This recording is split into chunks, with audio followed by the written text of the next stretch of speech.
জাপানের student visa সফলতা। আর একটি স্টুডেন্ট ভিসা ইতিমধ্যে আমরা হাতে পেয়ে গিয়েছি আলহামদুলিল্লাহ। জাপানিজ ল্যাঙ্গুয়েজ ইনস্টিটিউট জিএলআই এর আরেকটি সফলতা, আমাদের প্রিয় স্টুডেন্ট ইয়াসিন আরাফাত, উনি জাপানের টোকিও ইমিগ্রেশনে একটি এই ক্যাটাগরি স্কুলেতে আজকে ভিসা হাতে পেয়েছেন। আমি এই মুহূর্তে ওনার অনুরোধ দিতে যাচ্ছি। আলহামদুলিল্লাহ, আমি 2026 এপ্রিল সেশনে টোকিও মিশন থেকে স্টুডেন্ট ভিসা পেয়েছি এবং এই পুরো পথ চলাটা পুরো সাকসেসটা ছিল জিএলআই এর সাথে এবং তাদের ওয়েল প্রসেসিং এর কারণে, তাদের ভালো ক্লাসের কারণে, তাদের ইভেন যত রকম প্রবলেম আছে সেগুলো সুন্দর করে সলভ করে দেওয়ার কারণে আজকে এই পর্যন্ত আসতে পেরেছি এবং এটা খুবই একটা বড় সাকসেস জিএলআই এর সাথে আমার, আর সবকিছু মিলে আলহামদুলিল্লাহ। এবং আপনারা যারা এখানে স্টুডেন্ট ভিসা আসতে চান তারা যে এখানে 100% সার্ভিস থেকে হেল্প এবং ওয়েল প্রসেসিং, আপনার যা যেরকম কোনো সমস্যা থাকে বা যে কোনো ব্যাপারে আপনি এখানে আসতে পারেন এবং 100% হেল্প পাবেন, 100% আপনার সব কাজ পাবেন আলহামদুলিল্লাহ। তাই না? তুমি যে এখানে এসেছো, তোমার কাছে কি মনে হয় যে জিএলআই তে যদি কেউ আসে তাহলে সে কি যেতে পারবে তার গন্তব্যে জাপানে? ইনশাআল্লাহ।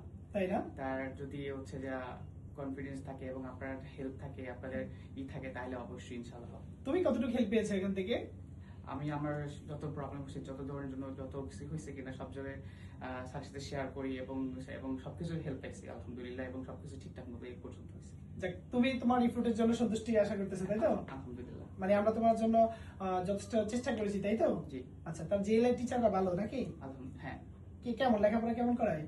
তারা তাদের ভালো করায় এবং ইভেন তারা ক্লাস ডিউরেশন, ক্লাসের পড়াশোনা অনেক ভালো করায় এবং মক টেস্ট বলেন, এক্সাম বলেন, পড়ানোর বলেন, আপনার না বুঝলে হেল্প করা, সবকিছু দিক দিয়ে তারা খুবই ভালো। তার মানে হচ্ছে কেউ যদি একটা ক্লাস না পায় সেক্ষেত্রে সেই ক্লাসটা টিচার আবার করিয়ে দেয়, তাই তো? হ্যাঁ, ইনশাআল্লাহ। একবার না হলে দুইবার, পাঁচবার না হলে 10 বার দেখিয়ে দেয়, তাই তো? এই যে বলতে চাচ্ছ? আচ্ছা, জাপান যাওয়াটা তো মানুষের একটা ড্রিম, স্বপ্ন। তো সেই স্বপ্নটাকে পূরণ করার জন্য জিএলআই কতটুকু উপযোগ্য? আমি বলবো যে জিএলআই থেকে তারা 100% দেয় এবং আপনার যদি 100% থাকে তাহলে তো আর কোনো কথাই নেই, আপনাদের ইনশাআল্লাহ সব পারফেক্টলি হবে। আচ্ছা, আলহামদুলিল্লাহ। তুমি নাট পাস করেছিলে? হ্যাঁ। জিএলপিটি পাস করেছিলে? জি। জিএলপি স্কোর কত পেয়েছিলে? 92। 92। আলহামদুলিল্লাহ। আপনারা সবাই দোয়া করবেন ওর জন্য, যাতে জাপান গিয়ে উজ্জ্বল ভবিষ্যৎ তৈরি করতে পারে। আর আপনারা যারা জাপান যেতে চাচ্ছেন, আমি বলবো আপনারা অবশ্যই আপনাদের স্বপ্ন বাস্তবায়িত করতে একবার হলেও জিএলএ তে আসতে পারেন। জিএলএ আছে আপনাদের পাশে। আল্লাহ হাফেজ।